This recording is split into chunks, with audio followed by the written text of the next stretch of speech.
Back to one of my favorite outside gym spots. I stayed away for just over a week and I had a few sessions outside where the weather was clement enough as the spring is coming and the days are getting longer. So most of the sessions I actually had very nice weather. So I was really lucky about that. It was warm enough that I could take off my jumper immediately after the warm-up. So what I was getting in here was just a couple of supersets. I had my trusted rings that I'm keeping here, and although there are quite a few bars, I thought that just using the rings was going to provide a bit more of a challenge, considering that I was just doing a couple of exercises and there were also people around, so I didn't want to take too much space. So I stayed in a corner there and I was able to get some dips and also some rows.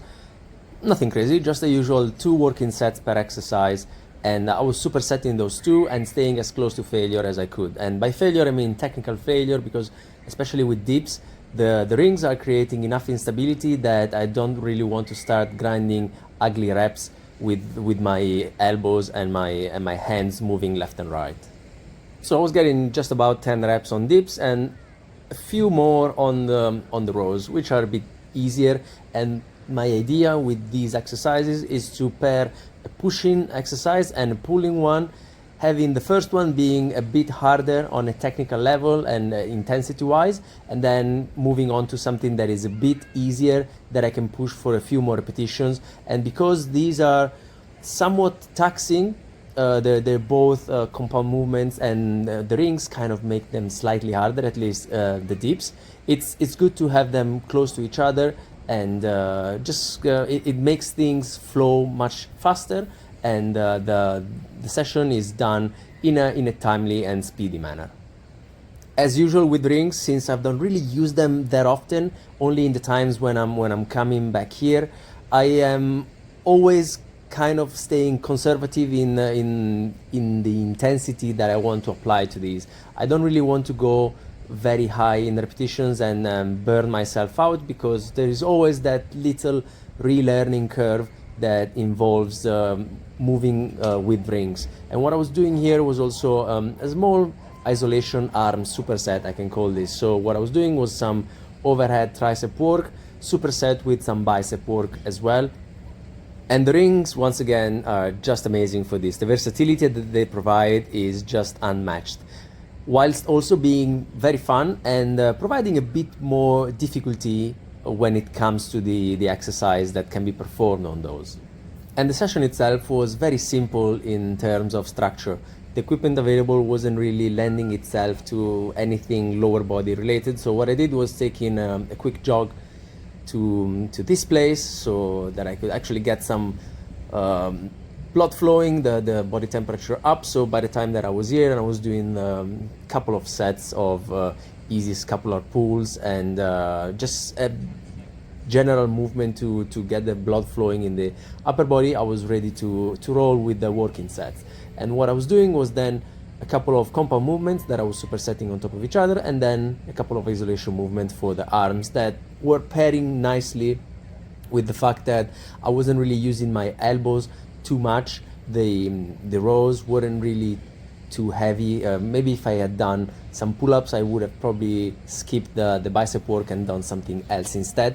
And the dips are working the tricep, but in a different way. Those overhead extensions are probably targeting a little more that long head, so that I can get a bit of a nice synergy between those 2 exercises. And I was also throwing in a couple of handstands. They weren't looking the best. I was feeling a bit rusty on those. And also I was also kind of careful with the hip, because when I'm doing those kick-ups, I sometimes feel like that dynamic hip flexion and extension getting up onto the handstand is giving me a bit of discomfort, sometimes pain, if I'm not careful about that. So I don't really want to flare that up with something that is totally unrelated to really any lower body movement. So I already have enough situations in day-to-day life that are kind of flaring the pain back up, that I am kind of cautious with the handstands. And as I've mentioned in the past, I should be doing them kicking up from the right leg, but it's not really natural to me. So sometimes if I feel like it's not really that bad, I'm using the left leg and hoping for the best.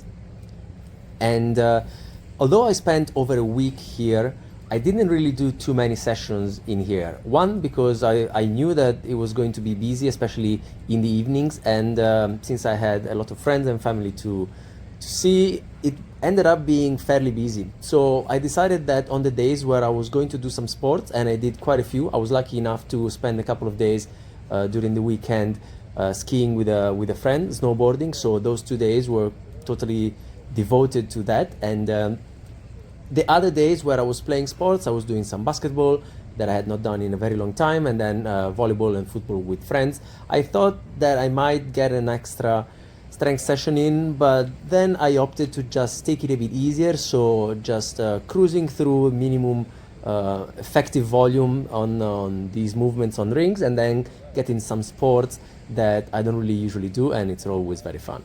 Honorable mention to a couple of sprinting sessions where I was trying to get some technique stuff in, coming up next. Ciao!